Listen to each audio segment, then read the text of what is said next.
బతకడానికి ప్రయత్నం చేస్తున్నావు నువ్వు. ఎలా సాధ్యం? నీళ్లలో బ్రతకాల్సిన చేప ఒడ్డున బతికిద్దా?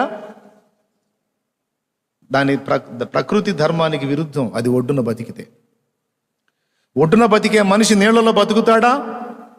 నీళ్లలో కూడా ఒకడు బతికే ఉన్నాడు అంటే ఒక ఆశ్చర్యక్రియ జరుగుతున్నట్టే.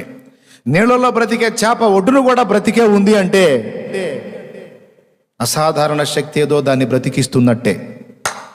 ఈరోజు దేవుని బిడ్డలంగా దేవుని యందు విశ్వాసం ఉంచి రక్షణ పొంది ఇన్ని మైళ్ళు మనం ఆయనతో కలిసి ప్రయాణం చేశాము అంటే, ఇంతవరకు విశ్వాసాన్ని కోల్పోకుండా కొద్దో గొప్ప అలాగ ప్రయాణం చేస్తున్నాము అంటే, అలా నిన్ను నిలిపి ఉంచినది నీ సొంత శక్తి కాదు, పైనుండి వచ్చిన దైవశక్తి. లేకపోతే ఎప్పుడో నీ ఆట ముగిసిపోయేది. ఇది నిజం, ఎప్పుడో అయిపోయేది. అసాధారణ శక్తి ఆయన దగ్గర నుండి నీలోనికి ప్రవేశించినందున సమాజం ఆశ్చర్యపోయే బ్రతుకుతున్నావు ఈ రోజును. నిన్ను చూసి వాళ్ళు తమ జీవితాలతో నిన్ను పోల్చుకున్నప్పుడు వాళ్ళకి ప్రశ్న, అరే ఎట్లా బతుకుతున్నాడు రా? అంతసేటు తాగేవాడు, అంత చండాలంగా జీవించేవాడు, అంత చీదరగా బ్రతికేది, అంత అసహ్యమైన మనిషి ఆమె ఎలా బతుకుతుంది? అసలు ఆ మార్పు ఎలా సాధ్యం? ఒకళ్ళు కాదు, వందలు కాదు, వేలు కాదు, లక్షలు మార్పు నొంది మానవాతీతమైన జీవితం జీవిస్తున్నవాళ్ళు, నేల మీద నడుస్తున్నవాళ్ళు.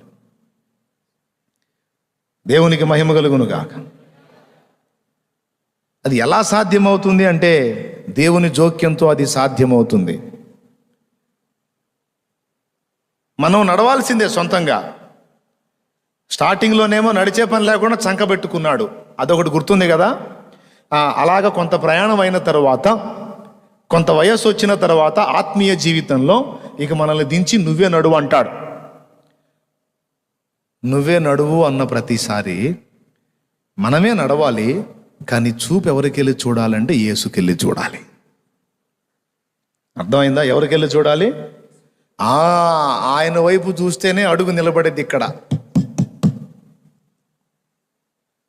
ఆయన వైపు చూస్తేనే మానవాతీతమైన శక్తి ఆవరిస్తుంది. మనుషులకు సాధ్యం కాంది నీకు సాధ్యమైద్ది ఎవరి వైపు చూస్తే. మరి లేకపోతే ప్రకృతి లెక్క ఏంటి? నీళ్ళ మీద నిలబడతావా? ట్రై చేయవోసారి. నిలబడతారా? మరి ఎట్లా నిలబడ్డాడు అంటే సహజ సిద్ధంగా తనకున్న శక్తి గాక